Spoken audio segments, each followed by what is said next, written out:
uncle as he made the fervent remark, for he saw only the slender blonde girl near by, and stretched out his hands to meet hers, forgetful of the green water tumbling between them. During the confusion that reigned for a moment as the steamer settled to her moorings, Rose looked down into the three faces upturned to hers, and seemed to read in them something that both pleased and pained her.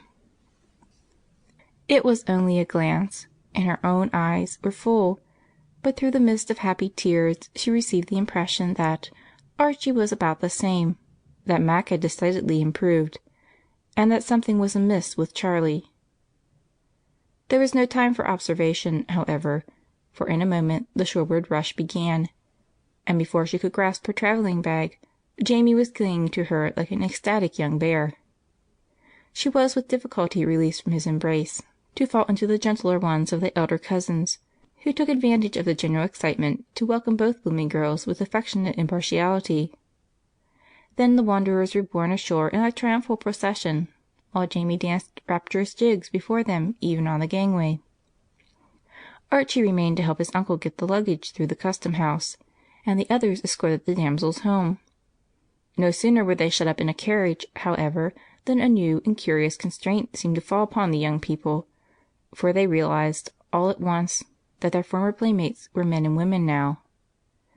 Fortunately, Jamie was quite free from this feeling of restraint, and, sitting bodkin-wise between the ladies, took all sorts of liberties with them and their belongings. "Well, my mannikin, what do you think of us?" asked Rose, to break an awkward pause. "You've both grown so pretty, I can't decide which I like best. Phoebe is the biggest and brightest looking, and I was always fond of Phoebe. But somehow, you are so kind and sweet and precious, I really think I must hug you again." And the small youth did it tempestuously. "If you love me best, I shall not mind a bit your thinking Phoebe the handsomest, because she is. Isn't she, boys?" asked Rose, with a mischievous look at the gentlemen opposite, whose faces expressed a respectful admiration, which much amused her. "I'm so dazzled by the brilliancy and beauty that has suddenly burst upon me, I have no words to express my emotions," answered Charlie, gallantly dodging the dangerous question. "I can't say yet, for I have not had time to look at anyone. I will now, if you don't mind." And to the great amusement of the rest, Mac gravely adjusted his eyeglasses and took an observation. "Well?"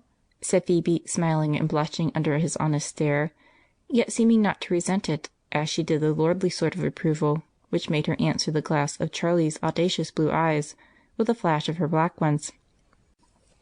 "I think if you were my sister, I should be very proud of you, because your face shows what I admire more than its beauty, truth and courage, Phoebe," answered Mac with a little bow, full of such genuine respect that surprise and pleasure brought a sudden dew to quench the fire of the girl's eyes and soothe the sensitive pride of the girl's heart. Rose clapped her hands just as she used to do when anything delighted her, and beamed at Mac approvingly, as she said, "Now that's a criticism worth having, and we are much obliged. I was sure you'd admire my Phoebe when you knew her, but I didn't believe you would be wise enough to see it at once, and you have gone up many pegs in my estimation, I assure you." "I was always fond of mineralogy, you remember, and I've been tapping round a good deal lately, so I've learned to know precious metals when I see them," Max said with his shrewd smile. "That is the last hobby, then. Your letters have amused us immensely, for each one had a new theory or experiment, and the latest was always the best. I thought Uncle would have died of laughing over the vegetarian mania. It was so funny to imagine you living on bread and milk, baked apples and potatoes roasted in your own fire," continued Rose, changing the subject again. "This old chap was the laughing-stock of his class. They called him Don Quixote, and the way he went at windmills of all sorts was a sight to see," put in Charlie, evidently feeling that Mac had been patted on the head quite as much as was good for him. "But in spite of that, the Don got through college with all the honors. Oh, wasn't I proud when Aunt Jane wrote us about it! And didn't she rejoice that her boy kept at the head of his class and won the medal?" cried Rose, shaking Mac by both hands in a way that caused Charlie to wish the old chap had been left behind with Dr. Alec. "Oh, come, that's all Mother's nonsense."